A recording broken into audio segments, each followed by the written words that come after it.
السلام عليكم ورحمة الله وبركاته نحمده ونصلي على رسوله الكريم قال الله عز وجل في القرآن العظيم والكاظمين الغيظ والعافين عن الناس الله يحب المحسنين صدق الله المولانا العظيم وصدق رسوله النبي الكريم ونحن على ذلك من الشاهدين والشاكرين والحمد لله رب العالمين সুপ্রিয় দর্শক মণ্ডলী কাছে দূরে দেশে এবং দেশের বাইরে যে যে অবস্থান থেকে চোখ রেখেছেন নিউজ 24 পর্দায় আপনাদের প্রিয় অনুষ্ঠান ইসলাম আমরাকে দেখার জন্য সকলকে আজকের এই সুন্দর আয়োজনে আমরা স্বাগত জানাচ্ছি।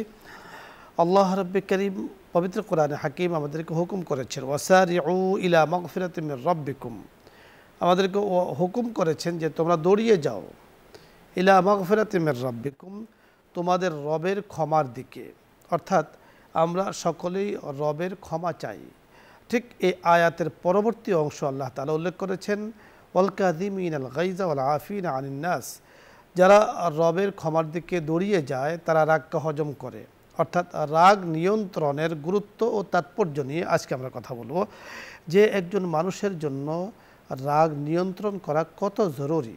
আল্লাহ রাব্বুল কারীম বলেন যে তোমরা যখন রাগ নিয়ন্ত্রণ করবে তখন তোমাদের অবস্থান কোথায়? আল্লাহ তাআলা বলেন যে ইহসানকারী অর্থাৎ দয়াকারীদের অন্তর্ভুক্ত তোমরা হয়ে যাবে, মুহসিনিনদের অন্তর্ভুক্ত হয়ে যাবে।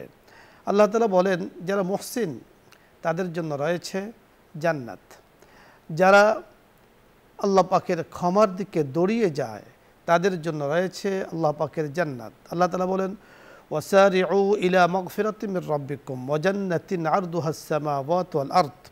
সে জান্নাত কত বড়? আরদুহাস সামাওয়াতু ওয়াল আরদ, আকাশ এবং জমিনের মাঝখানে যত ব্যবধান, জান্নাতের এক জান্নাত থেকে আর জান্নাতের দূরত্ব এত ব্যবধান, জান্নাতের পাশ এত বড়, জান্নাত অনেক লম্বা। সে জান্নাত অপেক্ষা করছে কাদের জন্য?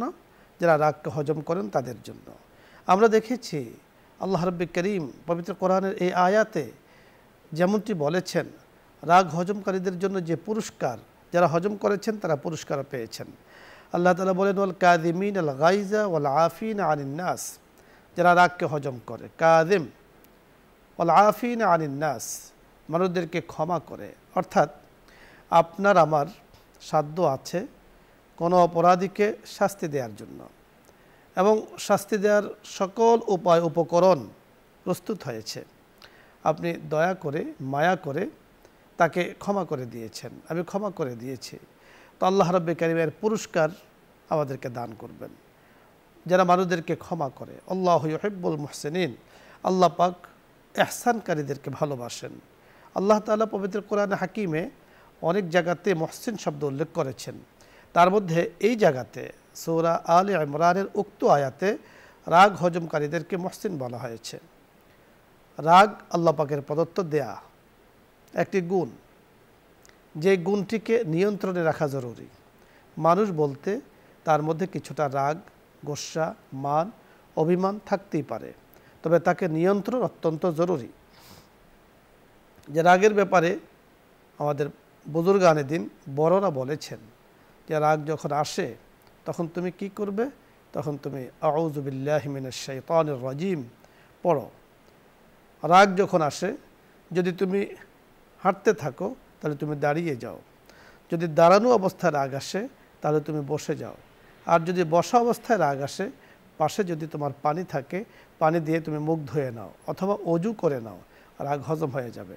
এবং বলা হয়েছে যে মাটির তৈরি মানুষ যখন মাটির দিকে তাকায় তখন রাগের স্ফুলিঙ্গ আসে আগুন থেকে, সেটা কিন্তু ঠান্ডা হয়ে যায়।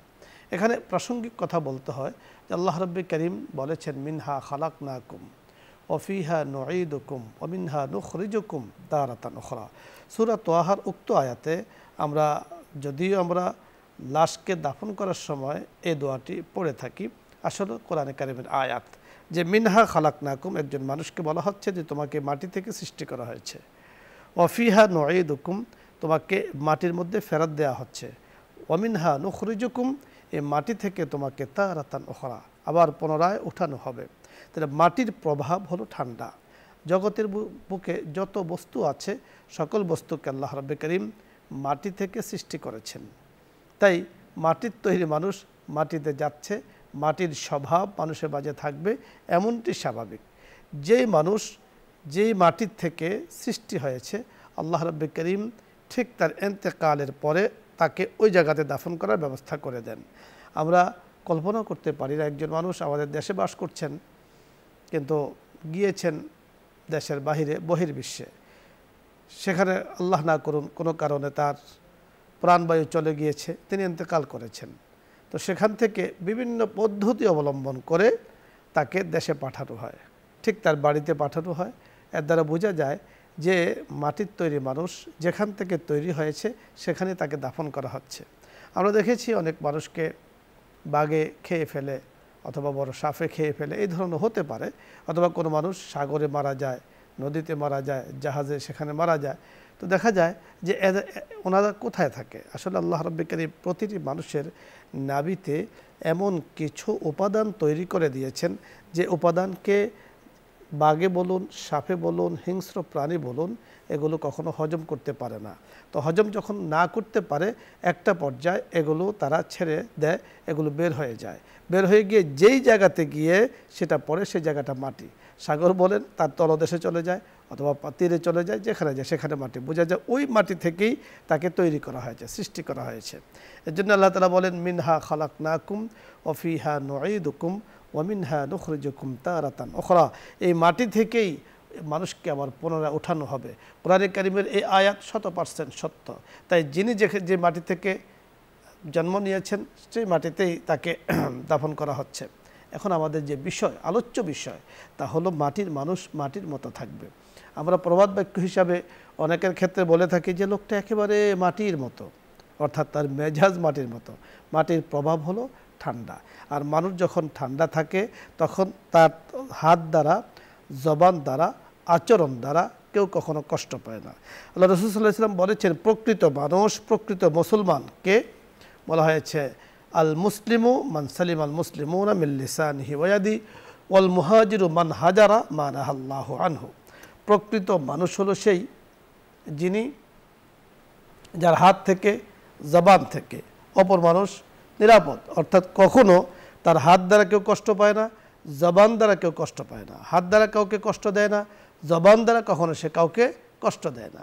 আল্লাহ রাব্বুল কারীম আমাদেরকে দর্শক মণ্ডলী বুঝার তৌফিক দান করুন। আলোচ্য বিষয় নিয়ে আজকে আমরা কথা বলছি। আমাদের যিনি গেস্ট মুফতি মহিবুল্লাহিল বাকি আসার কথা আছে, সম্ভবত জ্যামে পড়ে গিয়েছেন, আসলে ইনশাল্লাহ পরিচয় করিয়ে দেব। এই বিষয় নিয়ে যদি আপনাদের কারো কোনো প্রশ্ন থাকে তাহলে আপনি প্রশ্ন করতে পারেন। আল্লাহ চাহে তো আমরা চেষ্টা করব এই বিষয়ের উপরে, অথবা ইসলামের কোনো বিষয় নিয়ে যদি আপনাদের কোনো কিছু জানার থাকে আপনি প্রশ্ন করুন, আমরা চেষ্টা করব কথা বলার জন্য। প্রথমে যিনি আছেন, আসসালামু আলাইকুম ওয়া রাহমাতুল্লাহ। দর্শক নাম বলে পরিচয় দিয়ে প্রশ্ন করুন।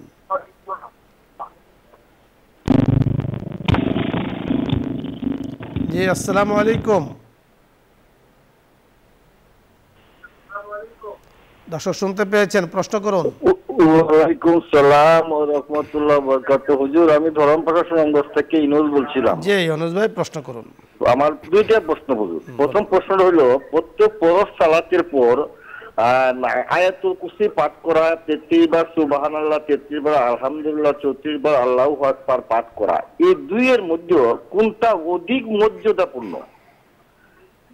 আর দুই নম্বর প্রশ্ন হলো আস্তাগফিরুল্লাহ ও দুরূদ শরীফ পাঠ করি আমরা, এই দুইয়ের মধ্যে কোনটা অধিকতর উত্তম? আপনাকে অসংখ্য ধন্যবাদ। আপনি দুটো জীবন ঘনিষ্ঠ প্রশ্ন করেছেন, যে প্রশ্নগুলো খুবই গুরুত্বপূর্ণ। দেখুন, ফরজ নামাজের পরে, অর্থাৎ 5 ওয়াক্ত ফরজ নামাজের পরে আয়াতুল কুরসি পড়ার ফজিলাহ আপনি জানতে চেয়েছেন। ফজিলত কি? হযরত রাসূল আকরাম সাল্লাল্লাহু আলাইহি সাল্লাম বলেছেন যে কোনো ব্যক্তি যখন আয়াতুল কুরসি ফরজ নামাজের পরে পড়ে তো আল্লাহ রাব্বুল কারীম তার মধ্যে আর জান্নাতে যাওয়ার মধ্যে কোনো পর্দা রাখেন না। একটা মাত্র পর্দা বাধা, তা হলো মৌত, অর্থাৎ ইন্তেকাল করলে তিনি জান্নাতে চলে যাবেন। ইল্লাল মৌত বলা হয়েছে, যে মৌতের পরপরই তিনি জান্নাতে যাবেন, অর্থাৎ জান্নাতের শুভ সংবাদ পাবেন। জান্নাতে যিনি জান্নাতি হয়ে দুনিয়া থেকে যাবেন, নিঃসন্দেহে জান্নাতি এই মেহমানের যাওয়া আসা সকল কিছু সহজ আল্লাহ তাআলা করে দিবেন, অর্থাৎ তার মওত, তার আখিরাত, তার হিসাব নিকাশ সব আল্লাহ রাব্বুল কারীম সহজ করে দিবেন। আরেকটি বিষয় আপনি জানতে চেয়েছেন যে ফরজ সালাতের পরে আয়াতুল কুরসি পড়ার ফজিলত বেশি নাকি 3 তাসবিহ পড়ার ফজিলত বেশি। আসলে 3 তাসবির ফজিলত আলোক, আয়াতুল কুরসি পড়ার ফজিলত আলোক, দুটোই আপনি পড়তে পারেন, দুটোর ফজিলতই কিন্তু ভিন্ন ভিন্ন। আপনি যখন আয়াতুল কুরসিও পড়বেন 3 তাসবিহও পড়বেন তাহলে দুটো পুরস্কার আপনি পেয়ে যাবেন। হযরত ফাতিমা রাদিয়াল্লাহু তাআলা আনহাকে রাসূল আকরাম সাল্লাল্লাহু আলাইহি সাল্লাম বলেছেন যে রাসূলের কলিজার টুকরা হযরত ফাতিমা রাদিয়াল্লাহু তাআলা আনহা রাসূলের কাছে একটা গোলাম চেয়েছিলেন। রাসূল বলেছেন, ফাতেমা, তোমাকে গোলাম না দিয়ে এমন একটি আমল দিচ্ছি যে আমলটি গোলাম থেকেও তোমার জন্য অতি উত্তম। সুবহানাল্লাহ। তো এই যে কিছু পাওয়া, আল্লাহ পাকের থেকে কিছু নেওয়ার জন্য 3 তাসবিহের কোনো বিকল্প নেই। তাই আপনি 3 তাসবিহ পাঠ করুন, 33 বার সুবহানাল্লাহ, 33 বার আলহামদুলিল্লাহ, 34 বার আল্লাহু আকবার, শেষে হলো একবার কালিমা শাহাদাত পাঠ করা। এটাও ফজিলতপূর্ণ। তবে এই সকল ক্ষেত্রে মনে রাখতে হবে এই আমলগুলো তাৎপর্যপূর্ণ, ফজিলতপূর্ণ, বাট ফরজ নয়, নামাজের অংশও নয়। এগুলো আপনি পাঠ করলে সওয়াব পাবেন, পাঠ না করলে কোনো গুনাহ হবে না। আরেকটি বিষয় আপনি জানতে চেয়েছেন যে ইস্তেগফার এবং দুরূদ শরীফ কোনটা থেকে কোনটা বড়। আসলে উভয়টি বড়, সমান। ইস্তেগফারের ফজিলত যেমন, দুরূদের ফজিলতও ঠিক তেমন, অনেক অনেক বড়। দোয়া কবুল হওয়ার ক্ষেত্রে বলা হয়েছে ইস্তেগফার এবং দুরূদ শরীফ পড়ে দোয়া করলে এবং আগে পরে দোয়া করলে দোয়া কবুল হয়। তাহলে উভয়টার মান কিন্তু সমান। আর ইস্তেগফারের ব্যাপারে আল্লাহ তাআলা নিজে বলেছেন, ফাস্তাগফিরু রাব্বাকুম ইন্নাহু কানা গাফফারা ইউরসিলিস সামাআ আলাইকুম মিদরারা ওয়া ইউমদিদকুম বিআমওয়ালি ওয়া বানিন ওয়া ইয়াজআল লাকুম জান্নাতিন ওয়া ইয়াজআল লাকুম আনহারা। অর্থাৎ ইস্তেগফার দ্বারা আল্লাহ তাআলা কি দান করবেন? আকাশ থেকে রহমত, বাড়ি ধারার মতো রহমত দান করবেন, সাহায্য করবেন সন্তান দিয়ে, সাহায্য করবেন সম্পদ দিয়ে, অর্থাৎ অভাব অনটন দূর হয়ে যাবে। ঠিক অপর আয়াত আল্লাহ তাআলা বলেছেন, ইন্নাল্লাহা ওয়া মালাইকাতাহু ইউসাল্লুনা আলান নবী ইয়া আইয়ুহাল্লাযীনা আমানু সাল্লু আলাইহি ওয়া সাল্লিমু তাসলিমা। ওই আয়াত আল্লাহ তাআলা বলেছেন যে আল্লাহ রাব্বি করিম যেমনিভাবে আল্লাহ এবং ফেরেশতা অর্থাৎ আল্লাহ তাআলা রাসূলের উপরে রহম প্রেরণ করেন এবং আমাদেরকে হুকুম করেছেন যে হে ঈমানদারগণ তোমরা নবীর উপরে দুরূদ পড়ো। এখানে আমাদেরকে হুকুম করেছেন, ইস্তেগফারের কথা হুকুম করেছেন। আল আমরু লিল উজুব, অর্থাৎ আরবি ব্যাকরণে আমর, আদেশ সূচক শব্দটাকে যখন আল্লাহ তাআলা কোরআনে ব্যবহার করেন তখন সেটা ফরজ আর ওয়াজিবের অর্থে। অর্থাৎ ইস্তেগফার পড়া যেমন ফরজ ওয়াজিব, ঠিক দরুদ শরীফ পড়া এটা আমাদের পরে জরুরি, আল্লাহ পাকের পক্ষ থেকে হুকুম। তাই রাসূলের নাম যেখানে প্রথম উচ্চারিত হয়, যারা সর্বপ্রথম শোনে তাদের জন্য অবশ্যই রাসূলের উপরে দুরূদ পড়া ওয়াজিব হয়ে যায়। এজন্য দুটোটাই কোরআনের আয়াত দ্বারা প্রমাণিত, উভয়টাই পড়া আমাদের জন্য জরুরি। দেখুন, আপনি ইবাদতের ক্ষেত্রে বলুন, ইসলামের 5টি স্তম্ভ বা 5 ওয়াক্ত নামাজের কথা বলুন, যে ফরজ, জোহর, আসর, মাগরিব, এশা, এখন আপনি যদি বলেন কোনটা পড়া উত্তম, অর্থাৎ সবটি পড়াই উত্তম, সবটি পড়া আমাদের উপরে জরুরি। পরের দর্শক, আসসালামু আলাইকুম ওয়া রাহমাতুল্লাহ। ওয়ালাইকুম আসসালাম। ওয়ালাইকুম আসসালাম। আপনি প্রশ্ন করুন। জি হুজুর, আমি যে আইএমএর বিজে 13, 14, 15 মিনিট রাখলে হচ্ছে যদি ভাত খেতে ভালো না লাগে, যদি একটা খেজুর খেলাম, একটা কলা খেলাম, এক গ্লাস পানিও খেলাম, মানে সাহুর খাওয়ার নেওয়াতে, তাহলে কি আমি সাহুর খাওয়ার সওয়াব পাবো হুজুর? আর আর হচ্ছে ঘুম থেকে জায়গা পাওয়া হচ্ছে 1টা দিকে জায়গা পাইলাম, মানে তখন তো একা একা খেতে হয়, রমজান মাস না, উঠতে ভালো লাগে না 3টার দিক, তাহলে 1টা 2টা কি 2:30টা কি এরকম, মানে সাহুর খাওয়ার সময়টা কখন হুজুর? মানে ঘুম থেকে উঠে মানে 1টা 1:30টা 2টার দিকে যদি জায়গা পাই তখন যদি খাই আমি তাহলে কি সাহুর খাওয়ার সওয়াব পাবো? কি ভাত না খাই একটা খুরমা, খেজুর, এক গ্লাস পানি, একটা কেক? জি, আমরা বুঝতে পেরেছি, ধন্যবাদ। আপনার প্রশ্নটি আমরা বুঝতে পেরেছি, আপনি শুনতে থাকুন। আমরা এই প্রশ্ন নিয়ে সম্ভবত আপনার কথার উত্তরে বলেছিলাম যে আপনি প্রতি মাসের 13, 14, 15 রোজা রাখেন, যাকে ইয়ামে বীজের রোজা বলা হয়। রাসূল আকরাম সাল্লাল্লাহু আলাইহি সাল্লাম এই রোজাগুলো রেখেছেন। তো রোজা রাখার জন্য সাহারি খাওয়াটা এটা মুস্তাহাব একটা আমল, ভালো উত্তম একটি আমল। সেটা যদি খেতে না পারেন, আপনি ঘুমানোর আগে যে খাবার খেয়েছেন সেটা খেয়ে ঘুমিয়ে যান, পরের দিনে রোজা নিয়ত করেন, রোজা আপনার হয়ে যাবে। আর আপনি বলেছেন যে 1টা বা 2টায় যদি আপনি জাগ্রত হয়ে সাহারি খাওয়ার নিয়তে কিছু খেয়ে নেন অথবা 1 গ্লাস পানি পান করেন, তাতেও কোনো সমস্যা নেই, এবং এই পানি পানের কারণে সাহারি খাওয়ার যে ফজিলত সেটাও আপনি পেয়ে যাবেন। ধন্যবাদ। পরের দর্শক, আসসালামু আলাইকুম রহমতুল্লাহ। ওয়ালাইকুম আসসালাম রহমতুল্লাহ। জি, প্রশ্ন করুন। জি বলুন। আমার মেয়ে সৌদি আরবে মারা গেছে হুজুর, কিছু অসহায়ের কথা, এটা কি মা বাবা হক আছে এই জন্য? জি, আমরা বুঝতে পেরেছি আপনার মেয়ে সৌদি আরবে মারা গিয়েছে। তো নিঃসন্দেহে জায়গা তো বরকতময় জায়গা। আমাদের বুজুর্গানে দিন অনেকেই তামান্না বা আশা করতেন, আল্লাহ তাআলার কাছে দোয়াও করতেন তাদের ইন্তেকালটা যেন আর্দে মুকাদ্দাসা পবিত্র শহরে হয়। তো সেখানে ইন্তেকাল করেছেন, নিঃসন্দেহে ভালো। ওনার হায়াত সে পর্যন্ত ছিল, সেখানে তিনি করেছেন। এখন আপনি যেটা বলেছেন যে আপনাদের বাবা মা যারা আছেন আপনাদের কি করণীয়? দোয়া, আপনি তার জন্য দোয়া করবেন। এখন সেখানে কোথায় কবর আছে সেটাও আপনি জানেন না হয়তো বা, আর জেনে থাকলে যদি কখনো আল্লাহ তাআলা তৌফিক দেন সেখানে গিয়ে দোয়া করলেন, আর না হয় বাড়ি থেকে এখানে বসে দোয়া করলে সমান সেখানে আপনি আল্লাহ তাআলা পৌঁছে দেবেন, এবং আপনি দোয়া পৌঁছানোর যে দায়িত্ব সেটা কিন্তু আপনার দ্বারা অর্জন হয়ে যাবে, আপনি পেয়ে যাবেন। ধন্যবাদ। পরের দর্শক, আসসালামু আলাইকুম রহমতুল্লাহ। ওয়ালাইকুম আসসালাম ওয়া রাহমাতুল্লাহ। হুজুর। জি হুজুর, বলুন, প্রশ্ন করুন। আমি অনেকদিন পরে আপনার লাইনই পাইছি হুজুর, কাটেন না, আমি কথা বলবো আপনার সঙ্গে। বলুন, কথা বলুন। হুজুর বলছি কি যে ব্যাংকে টাকা রাখলি মুনাফা বলে, এই টাকাটা মনে করে আমি খাবো না, কারোর দেবো, এর জন্য কোনো গুনাহ হবে আমার? আমি নিজে তো তুললাম, তুলে কারো দিলে কি কোনো গুনাহ হবে আমার? হ্যাঁ, আমরা আপনাকে মূল জিনিসটি বলার চেষ্টা করছি, আপনি খুব খেয়াল করে শুনুন। অনেকদিন। জি বলুন। আমার মেয়েটারে একটু করাচ্ছি হুজুর, আপনি একটু দোয়া করবেন আমার মেয়ের জন্য।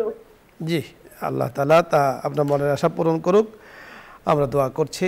আপনি ব্যাংকের বিষয় জানতে চেয়েছেন। দেখুন, আমাদের দেশে দুই ধারার ব্যাংক প্রচলিত আছে, চালু আছে। একটা হলো যারা প্রকাশ্যভাবে বলেন যে আমাদের ব্যাংকে সুদ দেওয়া হয়, যেটা আপনি মুনাফার কথা বলছেন, ওনারা ওই মুনাফাটাকে সুদের নামে দিয়ে থাকেন। আবার কিছু কিছু ব্যাংক আছে যারা ব্যাংকের থেকে তারা যে লভ্যাংশ দিয়ে থাকেন তারা বলেন যে তারা মুদারাবার ভিত্তিতে, অর্থাৎ লাভ লসের ভিত্তিতে আপনার অর্থ তাদের ব্যবসা, তারা খাটিয়ে সেখান থেকে যে লভ্যাংশ হয় সেটা আপনাকে দিয়ে থাকেন, এবং তারা বলেন যে আল্লাহ তাআলা সুদকে হারাম করেছেন, এই জন্য তারা সুদ থেকে দূরে থাকার চেষ্টা করে। তারা যেটা বলেন সেটা আমরা যেটা শুনে থাকি এই বিষয়টি।